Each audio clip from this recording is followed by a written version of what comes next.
GTA 4 is, in a lot of ways, kind of the forgotten GTA game, at least at the moment. We hear everyone talk about the GTA trilogy, Vice City, 3, San Andreas, and 5, well, at least GTA Online, is still being consistently updated by Rockstar. So for this one, we're going to give GTA 4 its due and talk about some of the lesser known or just forgotten features that made it actually pretty interesting. Hi folks, it's Falcon, and today on gameranx, 10 overlooked mechanics that'll get you playing Grand Theft Auto 4 again. Starting off at number 10, it's the Euphoria Engine. Let's start with the thing that everyone probably remembers about the game, the physics engine. It was revolutionary at the time, and for a little while, it kind of felt like every game out there was going to use it. Remember that weird Indiana Jones game that was supposed to be Euphoria powered? Like, for whatever reason, that didn't pan out. But going back to GTA 4, it's really impressive how much the physics hold up. While everything else looks kind of dated by today's standards, every time you shoot an enemy, it just suddenly feels shockingly realistic. The way characters react to getting shot, clutching their side, crumpling over, it just looks so much more real than what we normally get in video games, even now, over 10 years later. And it's not just for shooting. The Euphoria engine is great for other stuff too, like when your character is drunk, stumbling around, you can kind of really feel the weight of the character, if that makes sense. When you fall over, it feels like, yeah, that's gonna fall over there. The new physics effects just make everything more brutal, but also kind of funnier.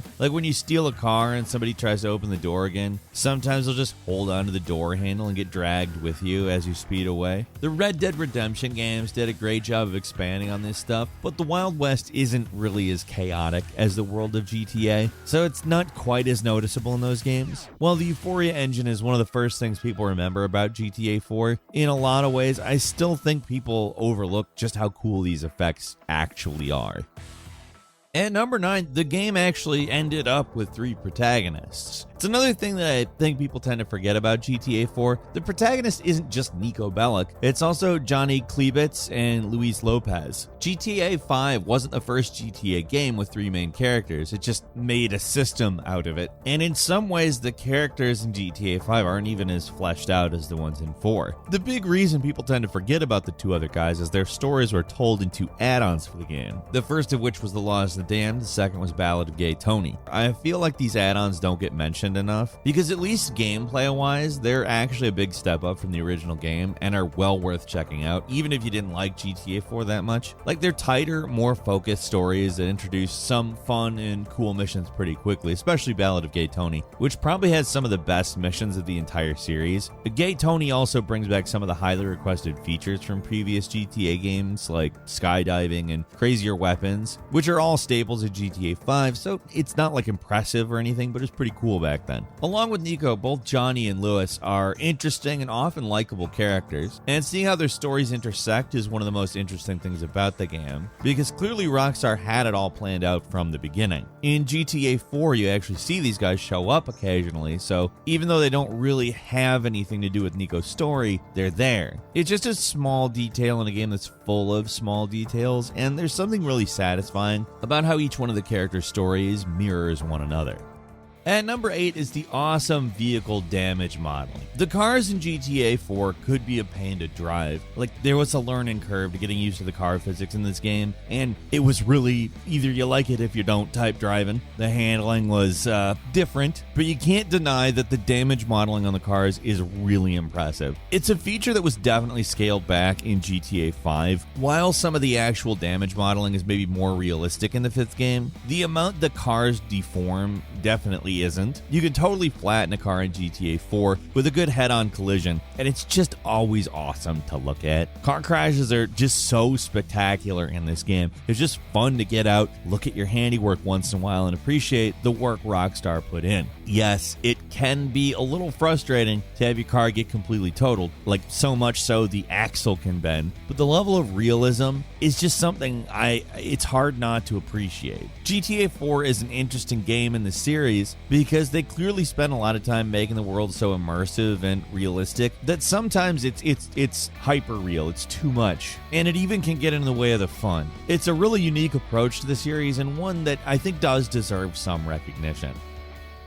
And number 7, pushing NPCs is hilarious. We've mentioned how awesome the Euphoria engine is. Even now, probably the best part is that you can push people. Sounds relatively minor, but when you combine it with the super realistic physics, it's hilarious and fun to do. The best thing is to find a good spot like this ledge above Brucey's place with no railing and just start shoving people. Because of the Euphoria physics, watching them tumble off the edge is both hilarious and a little disturbing. Another fun thing to do is to go down into the subway and push commuters into the path of an oncoming train. Not cool to do, funny, and interesting because you can't do that in real life. Don't do that in real life. In either of these instances, though, it's dumb, but it looks so realistic that it actually comes off kind of silly, and so it's funny. And number 6 is the taxi interactions. Out of all the little, immersive elements of GTA 4, this one really stands out. There's a lot of great stuff going on in the taxi cabs for a lot of reasons, and the fact that Rockstar added so many little things you can do with them is just completely awesome. For purely practical purposes, the fact you can simply call a taxi off the street and have them drive you somewhere is incredibly helpful and very impressive. It's New York City, so nothing feels more natural than hailing a cab in a place like that. Using taxis is so much easier to get around the city and replay failed missions too. It's seriously great, and it's more interesting than what a lot of games do, which is just let you magically teleport around the map whenever you want. But what really makes taxis interesting is what you can do when you get in one. It doesn't just fade to black and you arrive at your destination. You can do that, but you can also just sit in the back and see the sights of the city if you want. You can ask the driver to change the radio station. Hell, you can even tell them to hurry up and they'll stop obeying the traffic laws. They'll bust through toll booths and the police will chase them, and it's pretty funny. It's another pretty small detail, but another way that GTA 4 is really an immersive game, one of the most immersive games out there even now.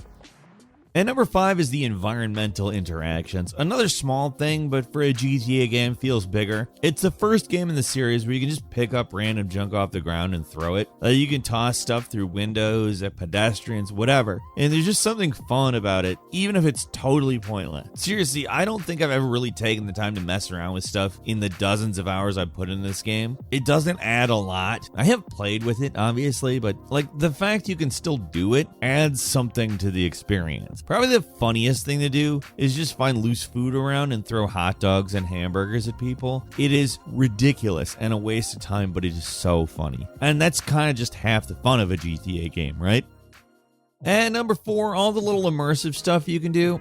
Most people remember all the friendship stuff you could get into here, and while a lot of people found that stuff annoying, I really liked all the random mini games and stuff you could do around the city, like going bowling, playing darts, going to the bar, or going on a date. It just did a lot to flesh out the game. It might have been a little too mundane for some, but it really did make the city feel alive in a way other GTA games don't really have. Remember the internet cafe you could go into and just browse the web, or the comedy shows you could attend with multiple different performances in them? These were all really cool things that felt like precursors to some of the stuff in RDR2. GTA 4 had a slower pace and expected players to take things in rather than rush forward, and all these little games and moments really adds to that. Not to say all the mini games were super fun or anything, but it was novel at the time, and I feel like in some ways kind of took some ideas that we'd first really experienced way back in Shenmue and did them in a way that didn't overtake other more important things. It added a lot to the game. It made it feel more lived in, more real. And, Liberty City wasn't just a playground for you to shoot up in GTA 4. It was a city where you could live and do stuff. And yeah, it's not all the most fun things in the world, but it does add a lot to the game.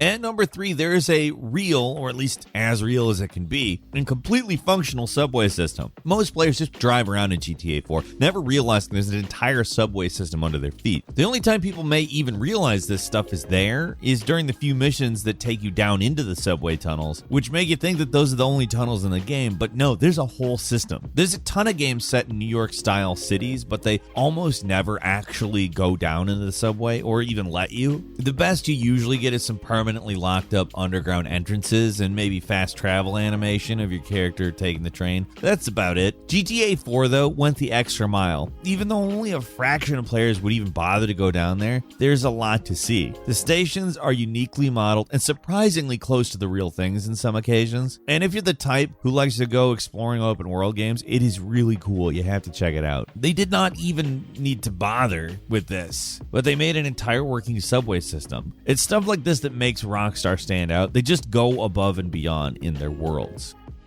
And number 2 is the traffic slider on the PC. One annoying thing most open world games have is how empty the streets are. Yeah, it wouldn't be much fun to drive around in wall-to-wall traffic, but it doesn't feel right to be driving around New York City without the streets filled with pedestrian traffic and the roads in a perpetual traffic jam. Normally in GTA 4 it's pretty empty, but on PC they added this slider that you could use to make the world a lot more realistic. The traffic slider actually does 2 things. It increases the density of car traffic and pedestrian traffic, and if you crank it up to 100, there's just like a lot more people out in the world in general. I really love they included this option. It's always kind of a pet peeve of mine how empty a lot of open worlds look compared to real life, so including just an option to change it is great. It's still not as dense as things can get in real life, but it's a huge change from the normal settings, and like I said, I appreciate that it's even an option. Rather than making traffic more dense by default on PC, which definitely makes it harder to get around at all times, you're allowed to change it at your leisure. So you probably aren't gonna max it out at all times. It just does make it more immersive when you're just screwing around in the city.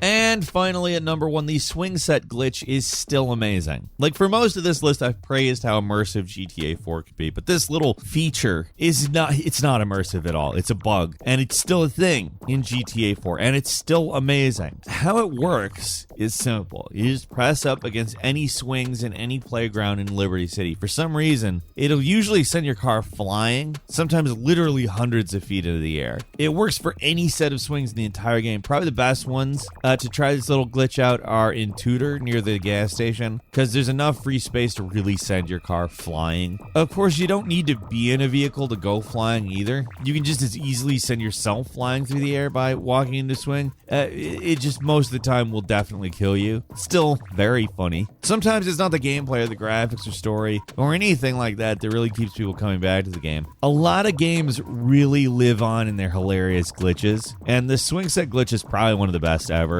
because it's both really funny and very easy to pull off. You won't always go flying super far, but when you do, it is amazing. It's just a testament to how good the Euphoria engine really is. Even when it's bugging out, it's still impressive and enjoyable. And that's all for today. Leave us a comment. Let us know what you think. If you like this video, click like. If you're not subscribed, now's a great time to do so. We upload brand new videos every day of the week. Best way to see them first is, of course, a subscription, so click subscribe. Don't forget to enable all notifications. As always, we thank you very much for watching this video. I'm Falcon. You can follow me on Twitter at Falcon the Hero. We'll see you next time right here on gameranx.